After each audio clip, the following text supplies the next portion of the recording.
Great. How you doing, Justin? Good. How you doing? I'm doing great. Jersey, you with us? Hey, Justin. How are you, pal? Good. How you doing, man?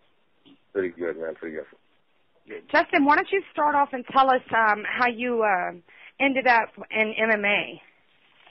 MMA, I'm from Philly. I started, I seen a lot of fights out there as a kid, and then I moved here, and I had to get off the streets. I used to sell or steal cars and sell drugs and stuff. So my parents got me into something that would keep me out of trouble and off the street. So I took up MMA.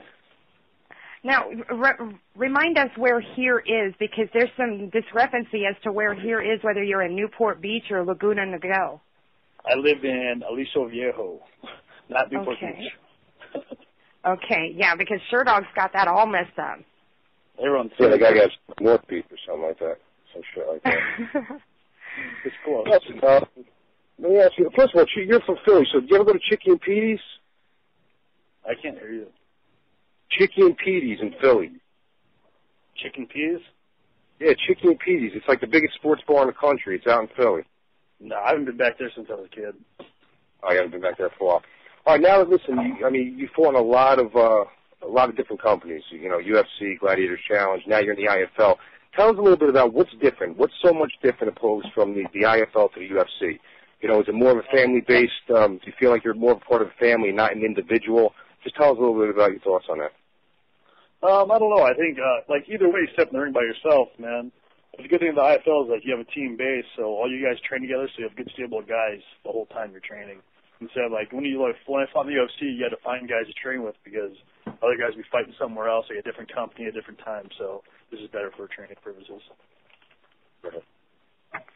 Now, tell us who you're fighting next this Saturday, as a matter of fact. I'm fighting the janitor, Vladimir Matyshenko. Now, what are you going to do?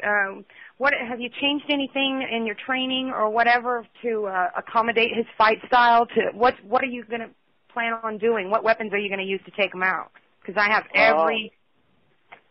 every opinion and confidence that you're going to take him out.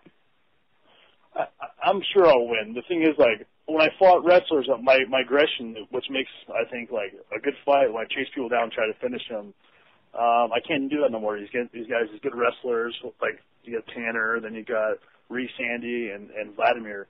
They'll just drop and shoot right away when you come after them, which it's hard to defend when you're coming in punching. So I'm going to have to sit outside and just pick him apart and try to look for a knockout if he makes a mistake. Yeah, he's actually he was an All-American at a junior college. He's a two-time national champion for I think it's the University of Nevada. So he's obviously going to the ground with this. He's obviously going to take this to the ground. He claims that he has his own style, quote unquote. So you're obviously going to try to keep this on the feet. If it goes to the ground, how confident are you on the ground with him? I'm good on the ground. I'm not worried about ground pound. I have good submission defense, and I have good protection from ground and pound. So I'm not really worried about it too much. I'd like to keep standing for sure. You have to get good base. He's heavy and he's really strong. Now, who are you training with currently? I'm with my same team. Marco's been my trainer for about 5-6 years now. I'm with him, and then we got Jeremy Williams and Adam Lynn, Danny Suarez, Rodrigo Huas, and Antoine Jaoud. And then a lot of times I got training with Tracy Hess. And I have a boxing coach, which is Gennaro Hernandez. He's the old school boxing champion. Now, as far as your training goes, tell us your typical training schedule when you're preparing for a fight. I don't know. I sit around a lot, watch TV, go on MySpace. No, just kidding. Go see 300. Oh, best movie ever. That was a fucking great movie, right, dude? Best fucking movie. Battle of Thermopylae. Tonight, dude, I drove 30 minutes, bro, the other night to go to New Rochelle, New York to watch that fucking movie in IMAX. That's what a fucking movie. Fuck, man. Great movie. I forgot what I was talking about now. Shit. Talk about fucking MySpace. Oh, I training love MySpace. schedule. Kills a lot of time. Training schedule. I don't know, I usually wake up about 8 o'clock every morning. I'll hit the gym or go run. And then about 12 o'clock or 2, I'll go train again. I'll either box or go do MMA. And then at nighttime, I'll go to Marcos and train MMA. So, well, a lot of training. What's your nutrition intake like? I mean, do you follow a certain diet? Do you have? I mean, what's your natural body weight walking around before you're training for a fight? Do you have to cut weight, or you have pretty easy time getting down to your weight? No, I'm actually underweight. I fight at about 200 pounds, so my weight seems I can eat anything I want. I usually eat pretty healthy though, but I don't know. I may just put on some more weight to make these guys. Now, tell me about who's your manager right now? My manager's call me Seth Dari. Okay, and tell us a little bit about Hitman Fight Gear, because I understand that they still sponsor you, even though you can't wear their shorts. They're still very faithful to you. Very much so. Hitman Fight Gear, great company, man. Like when I was coming up in my first fight, they sponsored me, and they paid me a couple $100 like here and there. And then when I started making it, they started giving me a lot of money. I was really stoked on that. And then since I signed up to IFL, they won't let us have their own sponsor, so I lost a lot of money. But the guy Dan, who owns the company, he's really cool, man. He gives me all kinds of gear, gives me money all the time. He hooks it up for us. It's a good company. So they pay for your hair products too, because your fucking hair is always a different color every time I see you, bro. Fucking What's the deal with that, dude? Like, who does that shit for you? You don't do that yourself. No, I do it myself, man. Like, I used to dye it red and black, but then I stopped. Now it's just black, man. No more. Dude, that shit's like 300 type shit. Like, if you go on Shirt Dog, you're split in half, dude. You got one half of your red, one half of your black. That's right, man. It's my war face. That's good shit, dude. But that's fucking some. Stephen Your hair's Quadros got to be loves fucking all it. product out. It's what? Stephen Quadros loves it. He specifically wanted us to ask you about that. Quadros is the man. I was talking to him a little while ago. He is cool, man. He's a good guy. We love having Quadros on. Now, Evan Showman did some artwork of you, and he specifically wanted me to ask you a question. He said that he took extra time on your nipples in the art, and he wanted to know if every time he erased and blew on your nipples, if you could feel it, if it sent a tingle down your spine. Of course, man. My nipples are very thin. Fucking guy. Good drawing. That guy's a good artist, too. Fucking What's guy. that? The guy's a great artist, man. Very good. Yes, he is, and he's got big respect for you. He's going to be out there this weekend with us. Cool. Maybe I can get another one. I love those paintings. Yeah. He does great work. Nice. Yes, he does.